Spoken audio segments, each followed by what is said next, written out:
কিন্তু পেয়ে গেছি ঝর্ণা ভট্টাচার্যকে আমাদের মধ্যে।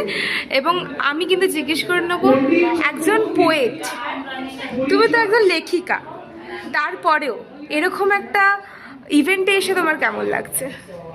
দেখো, এই ধরনের ইভেন্টগুলো সবসময় ভালো লাগে, কারণ এই ধরনের জায়গাগুলো ব্রহ্মকুণ্ড হয়ে ওঠে একটা, যেখানে ভালো কিছু সৃষ্টি হয়।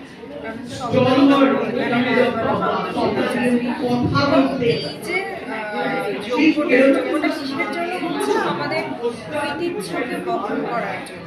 মায়ের দেওয়া মোটা শাড়ি মাথায় তুলে মেয়েরে ভাই রান্না বান্না ছোট থেকে শুনে এসেছে। এবং এই যে বয়ন শিল্প, এই বয়ন শিল্পটাকে যদি আমরা ধরে রাখতে পারি, ঐতিহ্যটাকে ধরে রাখতে পারবো।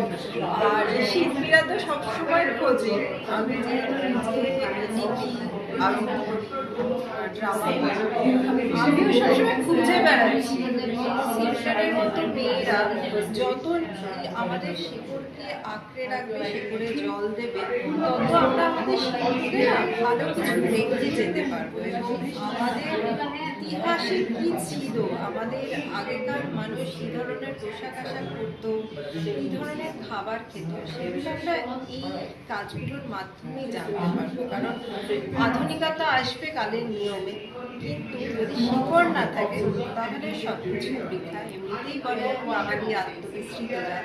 আমরা বোধহয় এই ধরনের অনুষ্ঠানগুলোতে আসলে বুঝতে পারি না বাঙালি আত্মবিস্মৃত যায় নয়।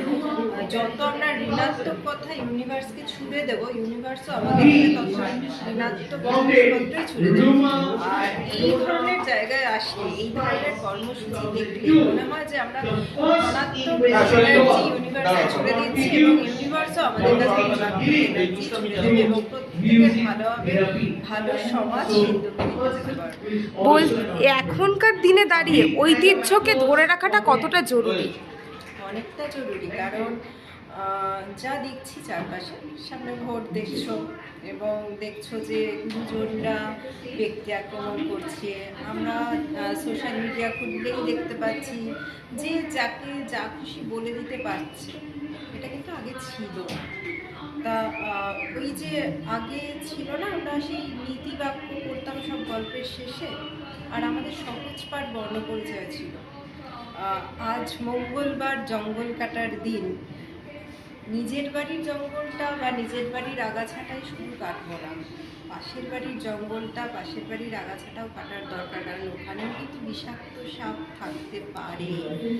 তাই এই ধরনের ঐতিহ্য যদি আমরা ধরে রাখতে না পারি, এবং সেটা নিশ্চয়ই কষ্টের, কারণ আমরা এখন সিসিটিতে গিয়ে বা বড় শপিং মলে গিয়ে শপিং করতে ভালোবাসি, কিন্তু যে মাসিটা অনেক দূর থেকে শাক আনে তার কাছে গিয়েও আমরা বলি 10 টাকার শাকটা 8 টাকায় হবে না।